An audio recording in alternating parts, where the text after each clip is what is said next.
కడప జిల్లా బద్వేల్ పట్టణంలోని బీజేపీ పట్టణ కమిటీ అధ్యక్షులు దశిశెట్టి వెంకట సుబ్బయ్య ఆధ్వర్యంలో దేశ రాజధాని ఢిల్లీలో జరిగిన ఎన్నికల్లో భారతీయ జనతా పార్టీ విజయం సాధించి విజయ పతాకాన్ని ఎగురవేసింది.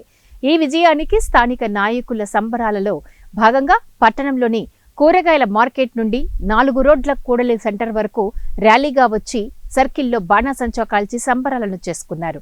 అనంతరం వారు మాట్లాడుతూ ఢిల్లీ గడ్డపై బీజేపీ జెండా రెపరెపలాడడం జరిగిందని అన్నారు.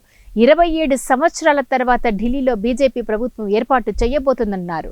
ఢిల్లీలో 70 స్థానాలకు గాను 44 స్థానాలను సాధించడం ఎంతో సంతోషంగా ఉందన్నారు. కార్యక్రమంలో కట్టారు రామయ్య, కుప్పాల నరసింహులు, సీనియర్ నాయకులు Gurushekar, BJP social media Gajulapalli Sanjeev Reddy, Kaluvai Sudhakar Reddy, Mallemkonda Rajababu తదితరులు పాల్గొన్నారు.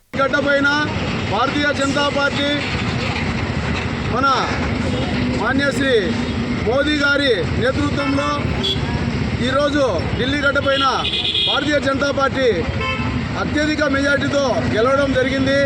అందరికీ ఈ శుభాకాంక్షలు తెలియజేస్తూ మా భారతీయ జనతా పార్టీ తరఫున బద్వేలు పట్టణ కమిటీ తరఫున మోదీ గారికి, అలాగే అమిత్ షా గారికి, అక్కడ ఉన్నటువంటి ఢిల్లీ ప్రజలందరికీ, కార్యకర్తలందరికీ పేరు పేరున మా కృతజ్ఞతలు తెలియజేస్తున్నాము. భారతీయ జనతా పార్టీ 27 సంవత్సరాల తర్వాత ఢిల్లీలో విజయకేతనం ఎగరవేయడం జరిగింది. దానికోసం మేమందరం సంతోషం వ్యక్తం చేస్తున్నాము.